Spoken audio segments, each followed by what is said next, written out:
Bonsoir à tous et bienvenue. Aujourd'hui, on se retrouve pour débriefer ce match de Saint-Étienne-Auxerre.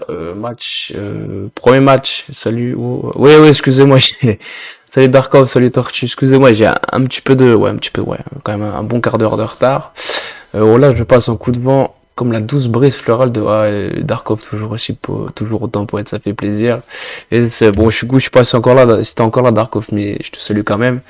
Et salut Romain, les oignons déjà fait. Ah bah si Darkov est encore avec nous. Donc voilà, on va revenir sur ce match qui a eu lieu samedi 15h. Il y a énormément de choses à dire sur ce match, que ce soit sur le terrain ou autre. Donc voilà, on va aborder ça ensemble. On va commencer par le résumé. Ah, salut HK, comment ça va? J'ai envie de... Ah, décidément, les gars. Eh, vous êtes pas seulement... Ça sent l'intox alimentaire, ça, hein. Oui, donc, la compo de ce match. Ah, oui, alors attendez. Petite rectification parce que c'est pas la bonne. Je vais arranger ça vite fait, bien fait. Euh, tac. Alors, je vous laisse parler de vos flatulences du coup sur le chat, juste le temps de régler ce problème-là.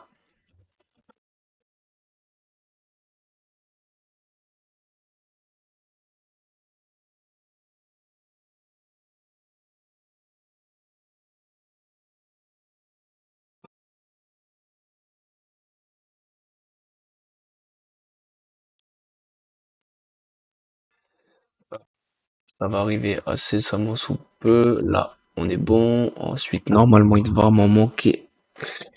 Euh... Ah oui, effectivement. Alors, je crois qu'il va même me manquer un autre morceau. Eh bah, décidément. Je suis en retard en plus, y'a rien qui est prêt. Si c'est pas beau, ça.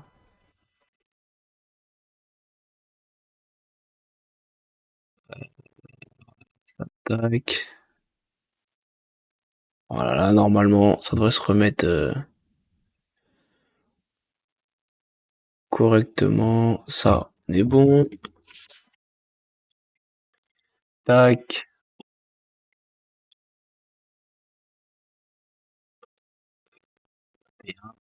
Voilà. Et là, normalement, on est bon. Donc, ça dépend à quand on parle. Ah bah, c'est vrai, je vois que vous êtes resté sur votre thème. Du coup, voilà, la compo mis en place par Pélissier pour ce choc de la Ligue 2. Bon, il y a eu le petit retour de Mensa. Djoubal conforté titulaire parce qu'on savait que là, quelques jours avant, là, il avait ressenti une gêne. On était vraiment pas sûr de le voir dans le groupe. Au final, Pélissier l'a mis titulaire. Après, pour le reste du classique, et Perrin maintenu, encore une fois par Pélissier. HK d'ailleurs, annule ton débrief, viens on parle de gaz corporel. Ah, on peut faire les deux parce que sur ce match-là, il y a des trucs que j'en ai assez gros sur la patate là, va falloir que ça sorte parce que sinon, je pense que tous les supporters de la GA, ils sont en train de ils sont tous en train d'avoir un ulcère à cause d'un certain monsieur Tual. Ici à la Canal, bah, les gars, vous êtes lancés, c'est bien. Donc, le résumé de ce match, maintenant qu'on a fait la compo, et bon, on a commencé très très bien. Dès la 30e seconde, Shinaleko il se procure une belle occasion, ça a arrêté dans un premier temps. Pour se refait une autre offensive, genre je sais plus qui le lance en profondeur. Il marque, il est signalé hors jeu. Bon, euh, alors c'est vrai que le hors jeu il est pas évident à voir parce que faut rappeler qu'il n'y a pas la VAR en Ligue 2 et que même des fois avec la VAR, c'est tant que ce sera des connards derrière leur écran qui sont pas capables de lire une image, forcément, VAR ou pas VAR, ça va pas changer grand chose. Mais le problème, c'est que ça règle pas le problème des arbitres de touche. Ouais, l'arbitre de touche était là, était en face de l'action. Si même eux, dans ce cas-là, les gars, changez de métier. Si vous n'êtes pas capable de voir. Alors, sur celui-là, oui, parce que ça se joue vraiment à pas grand chose. Et normalement, si ça se joue à pas grand-chose, logiquement, tu laisses la situation offensive profiter. Normalement. Parce que c'est honteux, il va se passer ce que je dis il y a pas longtemps. Après une saison de malade, ils vont s'effondrer sur la dernière ligne droite et on va se faire zouzou. Ben, j'espère pas, moi, mais c'est en tout cas le rythme que ça prend pour l'instant. Darkov, s'il y a un ban à faire, ouais, bah tiens, banne-toi tout ça. euh, Avec la fin de saison fait peur, là, il va avoir un match très important contre Caen et après il y aura une trêve. Euh, Peu importe, enfin peu importe. Non, mais après une fois que le résultat, enfin le match face à Caen sera passé, voilà, il y aura une trêve pour se remettre les idées à l'endroit, que certains joueurs se remettent aussi la tête à l'endroit et pour montrer autre chose. Donc ensuite, après cette action de Shinayoko, voilà, on concède trois grosses occasions de la où défensivement on a su voilà se montrer plutôt solide, on a eu un peu de réussite, mais on s'est montré solide. Et après, il y a un autre fait de jeu. Le centre, c'est un corner tiré à deux avec Aine et Perrin. Aine centre, voilà, ça fait un peu une partie de flipper. C'est repris par Rêve Lawson qui envoie une mine. Le joueur de Saint-Étienne la touche deux fois de la main, alors pas la même, parce que sur la deuxième, entre-temps, touché par une partie du corps, mais bon. Donc là, logiquement, il y a penalty, tu vois clairement la caméra, tu vois clairement les ralentis. C'est compliqué de pas siffler penalty là-dessus. L'arbitre a encore fait l'aveugle. Pourquoi pas? Ou alors il a pas vu, peut-être, mettons. Aussi, il faut pas oublier qu'en première période, euh, Perrin se fait bousiller la cheville. C'est j'ai plus le nom du défenseur, c'est le défenseur central de Saint-Étienne. J'ai pas envie d'écorcher son nom. Mais ouais, il a clairement pris sa cheville pour un paillasson. Bah, il a quand même mis le jaune, quand même. Et avant la mi-temps, on a leur avant-centre Sissoko. Il a son pied à hauteur du genou de Joubal. Mais à aucun moment il touche le ballon, hein. Clairement, il va franco, il pète, il va pour faire un mal. Là, ce qui est fort, c'est que l'arbitre ne siffle même pas faute là-dessus. Ah. Romain, sérieux, pourquoi on gagne plus? Ben, parce que bah là, en partie, on se fait bien mettre par l'arbitre et parce que devant, on n'y arrive pas, quoi. On manque de réussite. Nos leaders offensifs, ils sont muets depuis beaucoup trop longtemps. Et voilà. Du coup, ben, même si derrière, on est plus ou moins solide, là, c'est notre meilleur. Enfin, je sais pas si on a encore la meilleure attaque du Ligue 2, mais ça commence à s'essouffler sérieusement. Il va vite falloir qu'elle trouve un second souffle. Donc en deuxième mi-temps, un des tournants du match, c'est pas le seul. Avant l'heure de jeu, une longue balle en profondeur sur Cafaro. Joly était parti cueillir des champignons ou du muguet, je sais pas. Il est beaucoup trop en retard sur Cafaro. Fait un centre, enfin, il fait un centre-tir. Léon, je sais pas ce qu'il fait, il y a eu erreur 404 dans sa tête. Il repousse le ballon, ça tombe sur Cardona qui est tout seul. Akpa il revient, mais il revient un peu tard. Et du coup, bah, Cardona a juste à la pousser au fond. Et du coup, ouverture du score de Saint-Étienne. Si on se limite à ce qu'on a vu dans le jeu, il n'y a pas de quoi crier au scandale non plus. Si on met de côté les écarts de l'arbitre. Après, on réagit plutôt bien. On réagit deux fois avec Hein, qui se crée deux occasions. La première, elle est bien arrêtée par l'Arseneur, qui ferme bien les jambes au bon moment. Et la deuxième, alors la frappe, elle est déviée, donc ils ont de la réussite parce qu'à tout moment, ça peut finir contre leur camp. Et à un moment, ça revient dans la surface. Le ballon est dégagé et Taillé, un défenseur stéphanois qui reste au sol. Encore une fois, quand tu vois le ralenti, et même après, t'attends un peu, Aïe est obligé de sortir du terrain parce qu'il a la pommette éclatée, il est ouvert, il a un pansement et tout. Il a un visage gonflé, on dirait Rocky face à Apollo Creed dans Rocky 1. Mais l'arbitre estime qu'il n'y a pas faute.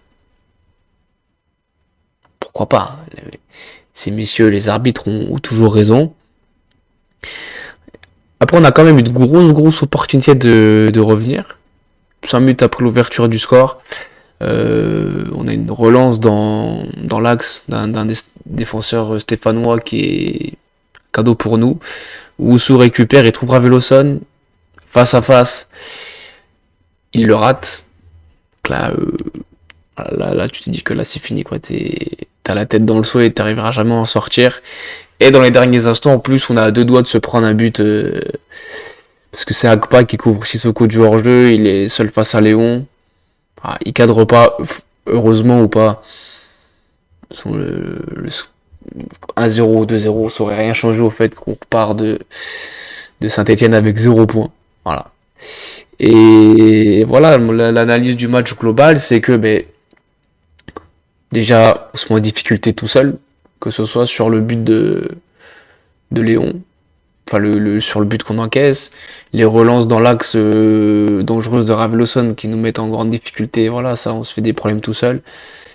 Et après, alors certes, en face, il y avait du beau monde. Cafaro, je l'avais dit sur le débrief d'avant qu'il fallait se méfier de lui parce que c'était leur meilleur passeur. Voilà, ça a été le cas. Sissoko, voilà, Cardona, j'ai dit que c'était pas un joueur sexy, mais quand il faut mettre un but raccro, il le met. C'est ce qu'il a fait. Et voilà, et puis surtout, c'est que devant, on n'y arrive pas. Soit Perrin, Aïn, Sinayoko, Aye, Onayu, Soumaré. Bon, Soumaré, il y a jamais vraiment arrivé, mais tout cela, il n'y en a pas. Voilà, on est muet. Devant, on n'y arrive pas. Alors, après, il y a deux fois, on arrive à être dangereux dans la surface. On doit bénéficier d'un penalty. L'arbitre nous l'accordera pas. Faut le prendre en compte aussi. Et du coup, parce qu'il y a quand même, on va quand même lâcher les chevaux sur mesure. Ah, j'ai pas vu. J'ai une idée, je me ramène à poil sur le terrain pour réveiller tout ça. Alors déjà, je pense que tu vas éveiller des enfants, tortue. Et je pense pas que ce soit une bonne idée. Puis t'as intérêt à courir vite parce que si les stadiers te chopent, et en plus, si tu fais ça samedi et qu'il pleut, bon, pas enfin, idéal. Mais du coup, on va passer avant de faire la note des joueurs, on va noter l'arbitre. On va prendre tout ce qu'il a fait de bien et de moins bien. Et on va voir que ça va aller très vite. Déjà déjà dans ce qu'il a fait de bien, euh, pas grand chose. Il a réussi à donner le coup de sifflet. Déjà. Il a réussi à donner le début du match et à siffler à la fin du match. Tout ce qu'il a fait pendant, ça a été de la merde. On l'a dit, hein, le hors-jeu de Sinayoko, la cheville de Perrin, la cheville de Woussou, le penalty non sifflé pour la main, le Djoubal qui se fait exploser le genou et le penalty non sifflé sur Aye. Tout ça, en un match. Ça mérite des applaudissements. Monsieur Tual, félicitations. Enfin, c'est plus tu as de la merde dans les yeux ou tu as niqué le match à toi tout seul. Ça, je voulais choisir son surnom. Mais c'est catastrophique là, l'arbitre. Alors je me suis renseigné. Enfin, je me suis renseigné. Et j'étais sur sa page Wikipédia. Il est né à Brest.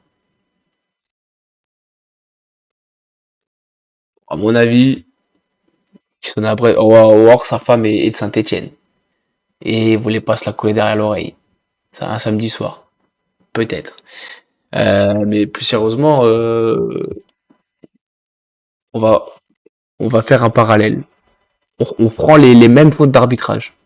Et à la place de Perrin qui se fait bousiller la cheville, on met Mbappé. Ah, là, je peux te dire que t'as tous les médias. France, déjà qui s'occupe du transit intestinal de Mbappé, savoir à quelle heure il fait caca, savoir à quelle heure il fait pipi, à quelle heure il mange des graines, hein, bon bref.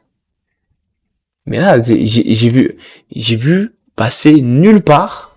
Alors tout le monde a mis, oui, Saint-Etienne bat le leader au Serrois, machin. Ah. Mais vous pouvez pas mettre dans le titre qu'au niveau de l'arbitrage, on s'est fait enculer. Il faut le prendre en compte ça quand même, parce que ce qu'il a fait en un match, c'est très très fort quand même. Mais c'est grave, parce que souvent quand il y a, je crois que c'était Real Madrid face à Valence, où l'arbitre, le joueur de Madrid centre, et pendant que le ballon en l'air, il arrête le match.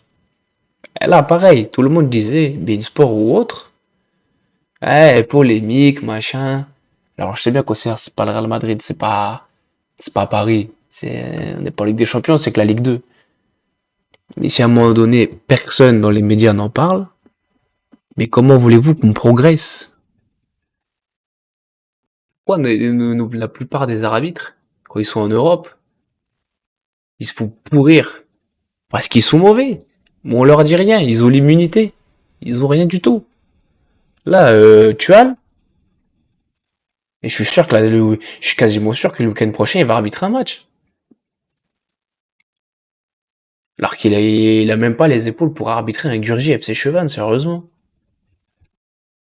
Mais ça dit rien que... Ah ouais, c'est vrai que j'ai vu ça, enfin j'ai vu. Ouais, ouais, Vinicius, ouais. Sur l'image que j'ai vue, je sais pas pourquoi il prend pas où je me rêve. Du coup, on va passer aux notes des joueurs, sur ces bonnes paroles. Mais avant, alors attendez, parce que...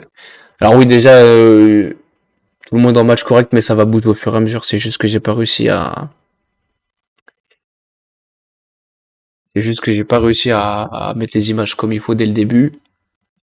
Donc, il l'a fait deux fois en match. En deux matchs, ok. Mais l'autre, j'ai pas vu. Donc, vous vous rappelez, sur le débrief, pardon, précédent, vous avez parlé de la cagnotte Tipeee, voilà, pour aider à améliorer la chaîne, meilleur matériel, meilleur contenu, machin, tout ça. Je vais vous proposer autre chose. Voilà. Les chiens guides d'aveugles. Voilà. Chienguide.fr. Tout est là. Faire un don. Voilà. Donc, je vous propose de faire un don. Tous ensemble. Euh, Parce qu'en gros, les chiens d'aveugle, c'est pour les personnes malvoyantes. Et on a vu qu'Olivier Tual, au niveau de la malvoyance, sur une échelle de Gilbert Montagnier, de 1 à 10, on est à 42. Voilà. Donc, cliquez sur faire un don. Voilà, il y a un petit formulaire à remplir, voilà, tout ça, voilà. Donc, vous donnez ce que vous voulez, machin, montant libre, vos coordonnées, machin et tout. Et voilà. Comme ça, il arrivera peut-être à arbitrer un match correctement. Voilà. Vous mettrez le... Tiens, vous savez quoi, regarde, on va même faire ça. Ou même encore mieux, voilà. Hop, voilà, chien guide. Hop, voilà. Je vous mets ça. 30 minutes. Je leur fais un PayPal. Voilà. Je vous envoie le lien dans le chat. Voilà. C'est pour vous, c'est cadeau. Voilà. Comme ça, on va aider les arbitres français à être meilleurs. Et ça va nous coûter cher, hein. Ça va coûter le PIB du Cameroun, cette histoire, hein. Parce qu'on part de très très très loin. Bon, maintenant, on va repasser aux notes. On va passer aux notes. Donc, Léon. Le pire, c'est que Léon, il fait pas forcément un mauvais match. Mais pour moi, le but, il est fautif. Vraiment. Voilà. Le bug du pied, là, non, à ce niveau-là, ça pardonne pas. Et quand t'as un Cardona en face, bah, voilà, ça fait but. Clément Akpa. Clément Akpa, correct. Après, les défenseurs, je les ai trouvés plutôt bons. Pelnard, Djoubal, ça a été très très solide par moment. Par contre, Joli. Voilà, mauvais match. À un moment donné, je pense que, comme on dit maintenant, on va ouvrir le dossier Polo Joli parce que là, c'est plus possible. Plusieurs fois, on le voit tous. Il monte trop haut. Qu'après qu'on revient, il est à la ramasse. Il est débordé. Mais non. Là, encore une fois, il est fautif sur le but parce qu'il est parti à 10 km. Et même plusieurs fois dans le match, c'est pareil. Tu es latéral droit. Tu n'es pas ailier droit. Pour moi, Joli, franchement, là, c'est vraiment le match où... Peut-être sévère, hein, mais là, franchement, c'est le match où... Ouais, je peux plus. Je peux plus. Honnêtement, je peux plus. Le duo Oussou-Raveloson. Ça a été pas mal. Raveloson, je vais quand même le mettre décevant. Parce que déjà, il y a son face-à-face qui rate. J'entends que de base, c'est un joueur de type à vocation défensive. Mais il est capable de mettre des mines à 30 mètres. Donc, voilà. Et j'oublie pas aussi les deux situations, il nous met en grande difficulté quand il veut repiquer, enfin rejouer dans l'axe. Et là, on se met clairement en danger. Voilà, donc Décevant pour moi quand même aussi Raveloson, même si l'ensemble d'après, c'est entre correct et décevant. Mais bon, vu le contenu du match, vu le score, on est lundi, on est tous blasés. Voilà, décevant. Perrin, mauvais match, voilà, c'est pareil. Perrin, je l'aime, hein, je l'adore. Mais j'en peux plus. J'en peux plus. J'en peux plus. La meilleure action du match de Perrin, face à Saint-Etienne, et je vais vous dire c'est laquelle. C'est à la 90e minute plus quelque chose, on est dans le temps additionnel. 6 mètres pour Saint-Etienne. Il tape un sprint pour récupérer le ballon et les donner au gardien de Saint-Etienne. C'est sa meilleure action. En 90 minutes. Ah, c'est peut-être sur le terrain qu'il faut courir et faire des percées comme ça. Pas pour redonner le ballon au gardien adverse. Même si... Mais bon, voilà. Là, ce qui m'énerve, c'est que tu fais ça à ce moment-là du match, déjà, ça sert à rien parce qu'il devait rester une minute. Mais sur le match, on l'a pas vu. Ou alors, j'ai les mêmes problèmes qu'Olivier Tual. J'ai peut-être le même problème de visu, je sais pas, mais en Perrin, c'est pareil, c'est insuffisant, mais beaucoup trop insuffisant. Gocho, Gocho, il se crée des occasions. Alors Perrin s'en crée une aussi, ouais, à un moment, aller contrer, c'est vrai. Mais ça reste insuffisant. Gocho, on l'a un peu plus vu. Euh, je vais laisser correct. Parce que sur certaines situations, si l'arbitre avait pas été mauvais, nul, zéro, bidon, tout ce que vous voulez, ça aurait pu apporter un penalty.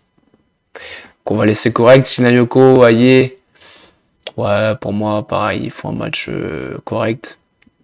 Enfin, Sinayoko, oui, il limite bon match parce que son but est valable. Aye, bon, ben, il s'est fait boxer en duel aérien, il peut rien. Et après les entrants, bah, je vais mettre décevant. Mais voilà, ils ont eu un quart d'heure à jouer. Alors un quart d'heure, c'est pas énorme, mais vu leur expérience, tu dois quand même apporter un petit peu plus. Après, c'était pas interdit de les faire rentrer plus tôt pour qu'ils aient plus de temps pour se montrer. Voilà. Mais est-ce que s'ils avaient plus de temps, ils seraient montrés forcément leur avantage? Vu la forme de nos joueurs offensifs en ce moment, je suis pas sûr. Et Danois, voilà, qui est rentré 10 minutes, qui a remplacé Raveloson. Bon, et voilà, il fait une entrée correcte avec beaucoup d'envie, volontaire. Ça reste intéressant, ça reste à voir par la suite, mais je pense il a du potentiel. Donc, on va voir les incidences.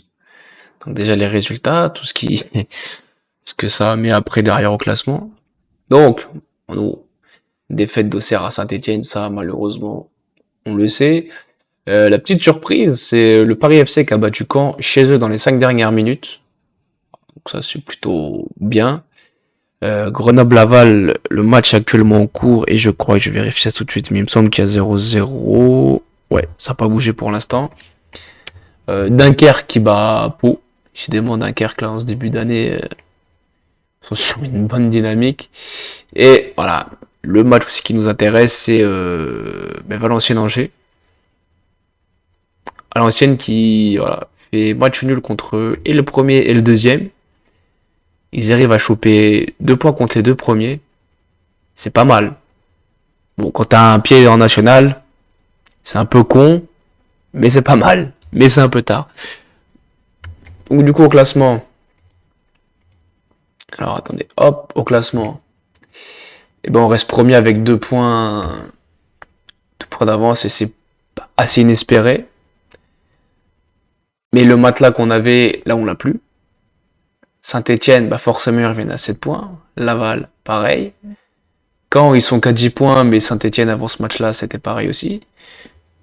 C'est la prochaine équipe qu'on va rencontrer, donc à tout moment, ça peut mal se passer aussi. Et surtout que quand ça revient... Alors, sur la 5 derniers matchs, il y a 2 défaites et 3 victoires. Ok. Nous, sur nos 5 derniers matchs, donc il y a eu la défaite là, et 2 victoires et 2 nuls. Mais, ce que je l'ai vu, sur Twitter notamment, là c'est la série de 14 matchs d'invincibilité. Waouh, super, trop bien. On n'a pas perdu depuis 1942, super. En revanche, tu prends les 5 derniers matchs de Caen, qui ont perdu 2 fois, et nous qui avons perdu qu'une seule fois. Si on fait les comptes,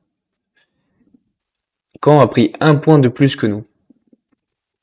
Voilà. Alors que nous, ça fait 14 matchs qu'on n'avait pas perdu. Et si tu fais que des nuls, ben, tu restes sur place et t'avances pas tant que ça. D'un côté que la défaite, la série soit cassée, c'est pas plus mal, comme ça on n'en parle plus. Ça, voilà. On met de côté, c'est le passé. Voilà. Et là, maintenant, on va essayer de renclencher une série positive, mais pas de nul. Et surtout que là, à domicile, contre Caen, là, j'ai vu qu'on était déjà 12 000 personnes. Les gars, les joueurs, on a, on a vu Valenciennes, ça piquait les yeux. Bastia, à domicile, ça piquait les yeux. Les deux d'ailleurs, je dis Bastia et Valenciennes, ça piquait les yeux. À domicile, 2 fois d'affilée. Contre Saint-Etienne, bon, on s'est fait enfler, mais quand même. Le réveil, c'est samedi prochain à 15h. Alors le samedi à 15h, en général, ça ne réussit pas beaucoup. Certes. Mais, va falloir passer outre tout ça. Et la prochaine journée, on y vient. Donc, Angers-Amiens, on aura tous un œil dessus forcément. Pardon. Laval-Dunkerque. Dunkerque, ils ont un gros calendrier, mais ils ont les résultats qui suivent. Bordeaux-Annecy, Bastia-Saint-Etienne, Rodez-Grenoble, bon, Guingamp-Valenciennes, voilà, tout ça. Mais voilà, surtout le match en priorité à surveiller. Bon, déjà, il y a le nôtre, face à Caen, et il y a le Angers-Amiens. Là, les gars, plus le droit à l'erreur. On peut encore se dire, oui, mais si on fait nul contre Caen, à 3 points d'avance, on restera premier au goal average. Je sais même plus ce qu'il donne le goal, est-ce qu'il est affiché là-dessus? Ah, bon, on est devant au goal average. Et encore de loin. Mais bon, voilà, faudra pas se planquer derrière là-dessus trop longtemps, quoi.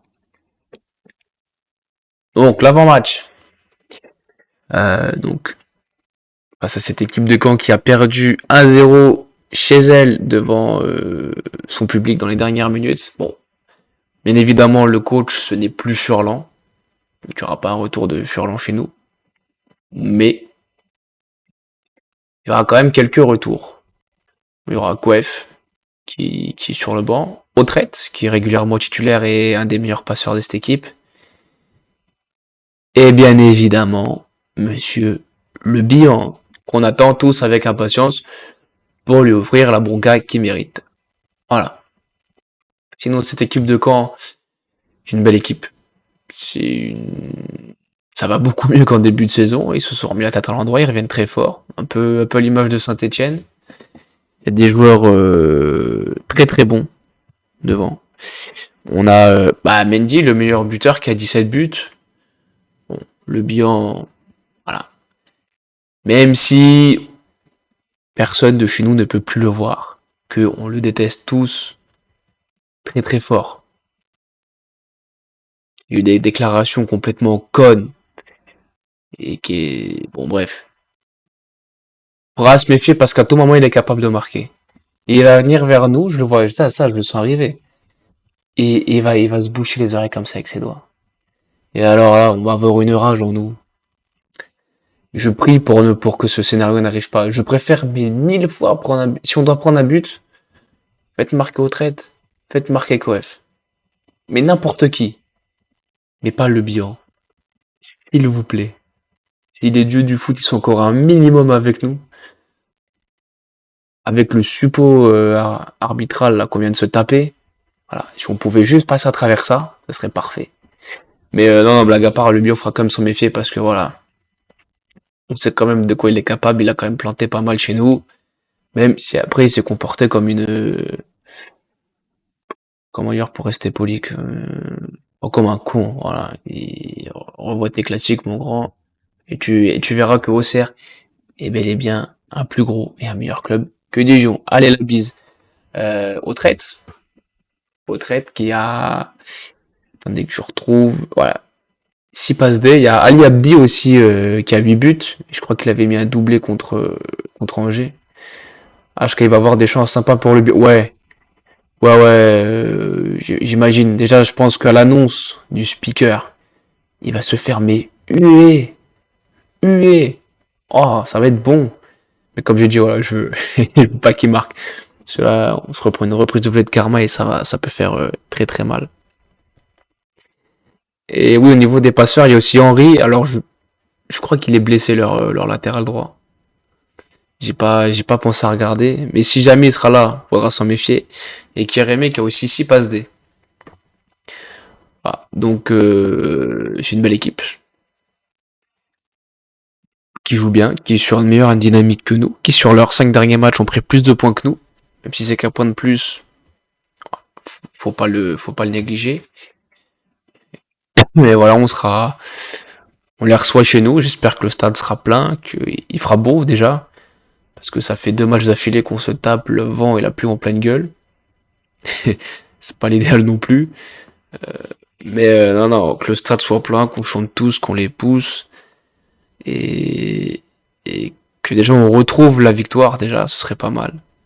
Et encore plus à domicile, avant la trêve, ce serait encore mieux. Maintenant, on va passer à la deuxième partie. Est-ce que c'est... Voilà. Alors pareil, là, j'ai hésité sur un poste. Bon, dans les buts, Léon, on s'en bouge pas. Les 4 de derrière, je remets Mensa parce que je pense que d'ici là, il sera à 100%. Et je pense que sur un match comme ça, l'expérience de Mensa peut apporter plus que Akpa. Ou sur Avelosson au milieu de terrain. Euh, Onayou à la place de Perrin, parce que Perrin, j'en peux plus. On va le mettre sur le banc une bonne fois pour toutes. Piqûre, voilà. On va un peu essayer de le piquer dans son orgueil, comme ça qu'il rentre à l'heure de jeu. Et qu'il soit décisif comme il sait l'être. Et qu'il l'a pas fait depuis longtemps. Aïe, on bouge pas. Snyoko, pour moi, on touche pas non plus. Aïe non plus. C'est la trêve internationale, Romain. Il y aura les matchs, des sélections, machin, tout ça. Donc, c'est un peu la période chiante. Parce que, ouais, je vous le dis honnêtement, les matchs de l'équipe de France, faut autant que... Alors, c'est dans des trêves comme ça, j'ai du mal à m'accrocher. Et là où j'ai hésité, c'est sur notre ami Paul Joly. Parce qu'il a pas de il a plus de concurrence, parce que là, sa concurrence est blessée, que ce soit Ngata ou Dagba. Et je sais pas quand ils vont revenir, mais je pense que c'est pas tout de suite. Là, contre quand on sait que c'est mort. Donc à la limite, on aurait pu faire, il y a deux solutions. Moi, la première, c'était rester dans le système. Raveloson, tu le mets à droite, il est capable de le faire. Mais après, tu mets Dioussé.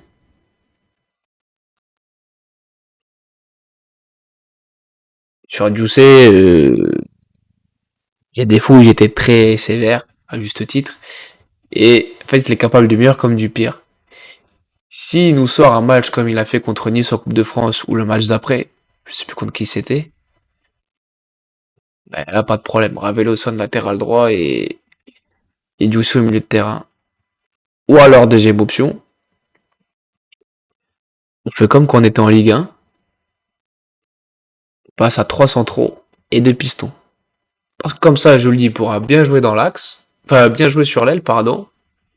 Et après, derrière, t'auras Raveloson qui sera capable de couvrir quand Joly prendra son aile.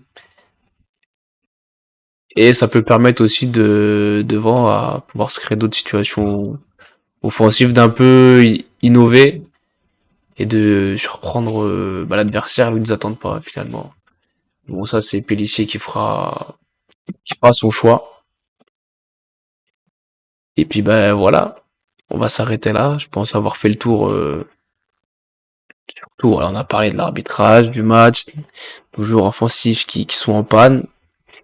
Le match très très important qui nous attend contre Caen. Et puis, euh, et puis voilà. Si ce débrief vous a plu, n'hésitez pas à liker et partager. Vous pouvez me rejoindre sur Twitter, Facebook, YouTube. Alors attendez, normalement j'ai encore le truc avec tous les liens. Je vais vous mettre ça dans le chat euh, si je le retrouve. Euh, Discord, TikTok, Facebook, Instagram, Tipeee, voilà, tout ça, tout ça. Et ah, merci HK, ça à chaque fois, je me rappelle jamais de la commande. Pourtant, elle n'est pas compliquée, mais je me rappelle jamais. Voilà, donc il y a tout ça qui sera affiché. Et je mettrai également tous les liens sur YouTube, voilà. Non, non, parce que non, mais bah tiens, si t'as pas encore vu, on va voir et tu me diras, tu me diras ce que t'en penses.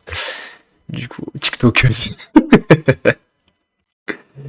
Bon, allez, les gars, je vais vous laisser. Passez tous une. Ah, Roma et France Bleu. Eh ben, j'y suis allé ben, vendredi dernier pour l'avant-match face à Saint-Etienne. Et j'avais rappelé encore une fois qu'il fallait se méfier de Cafaro parce que c'était un très très bon joueur de ballon. Et voilà. Et bien ouais, je l'avais mis sur. Ah, je l'ai pas mis sur Twitter, pas sur X. Je l'avais mis sur Discord. Dans la catégorie annonce, j'avais dit que du coup je serais sur France Bleu pour l'avant-match. Voilà. Donc du coup, voilà. Transition est faite. Si vous voulez pas me louper sur France Bleu, tous rendez-vous sur le Discord. Voilà. Et puis bah voilà, je vais vous laisser passer une très très bonne soirée. Et à très bientôt. Ciao, elle est la GIA. Allez, bisous à tous.